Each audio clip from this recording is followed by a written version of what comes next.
ভাবুন তো আপনার ব্যাংক অ্যাকাউন্টে 1 টাকাও নেই, কিন্তু তবুও আপনি ইউপিআই দিয়ে পেমেন্ট করছেন।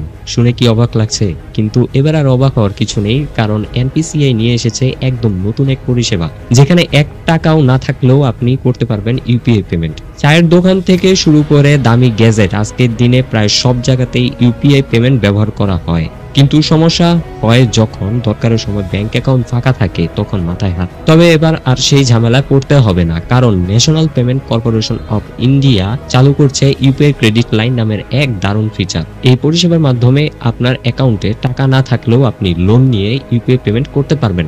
মানে ধরুন আপনার ব্যালেন্স শূন্য, তাও আপনি কিউআর কোড স্ক্যান করে বা মোবাইল নাম্বারে পেমেন্ট করে ফেলতে পারবেন। এটা অনেকটা ডিজিটাল ক্রেডিট কার্ডের মতো, একবার লিমিট বরাদ্দ হয়ে গেলে আপনি বারবার ব্যবহার করতে পারবেন, আর নির্দিষ্ট সময়ের মধ্যে টাকা ফেরত দিলেই হবে। প্রথমে আপনাকে নিজের ব্যাংকে গিয়ে এই পরিষেবার জন্য আবেদন করতে হবে। যদি আপনার ব্যাংক সবকিছু যাচাই করে আপনার আবেদন মঞ্জুর করে, তাহলে একটা নির্দিষ্ট ক্রেডিট লিমিট করে দেওয়া হবে। এই লিমিটই আপনার ইউপিআই অ্যাকাউন্ট সঙ্গে যুক্ত থাকবে।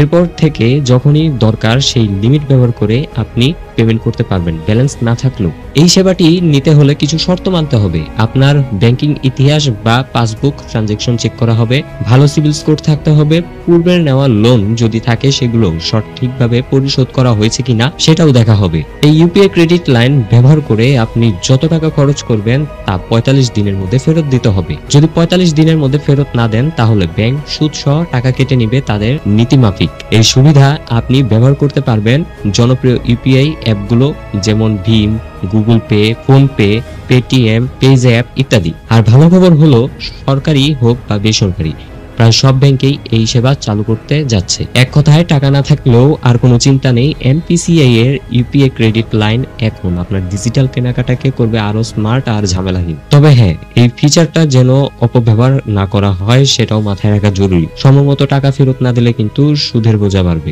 ভিডিওটি ভালো লাগলে লাইক, কমেন্ট আর সাবস্ক্রাইব করতে ভুলবেন না।